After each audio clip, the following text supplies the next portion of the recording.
High, সপ্তমীর দিন ভোরে আমি বেরিয়ে গেছি ঠাকুর দেখার জন্য। আর আমাদের এখানে বহরমপুরের বাবজি ক্লাবে একটা বড় প্যান্ডেল হয়েছে, সেখানে প্রথমে যাব ঠাকুরটা দেখার জন্য। কিন্তু আমি যে জন্য ভোরে এসেছিলাম লাইটিং, সেই প্যান্ডেলের মধ্যে সেই লাইটিংটা এখন নেই।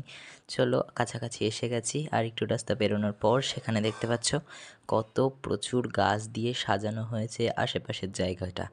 খুবই ভালো লেগেছে। চলো এবার প্যান্ডেলের ভেতরে ঢোকা যাক। প্যান্ডেলের সামনে ভেতরে পুরোটাই ভীষণভাবে লাইটিং দিয়ে সাজানো, কিন্তু প্যান্ডেলের ওপরগুলো লাইটিং বন্ধ করে দিয়েছিল আমরা যখন এসেছিলাম। তো ঠাকুরটাও বেশ ভালোই করেছে। ঠাকুরের পুরো থিম প্রায় অনেকটাই সুন্দর। এবার চলো এই থিম দেখার পরে আর একটা জায়গায় যাব, সেখানে হয়েছে টাকার প্যান্ডেল। শুনতে অবাক লাগলেও এটাই সত্যি, সেখানে টাকার প্যান্ডেল হয়েছে। তার আগে দেখিয়ে দিই বাবজি ক্লাবের প্যান্ডেলটা কতটা সুন্দর হয়েছে, দেখতেই পাচ্ছ।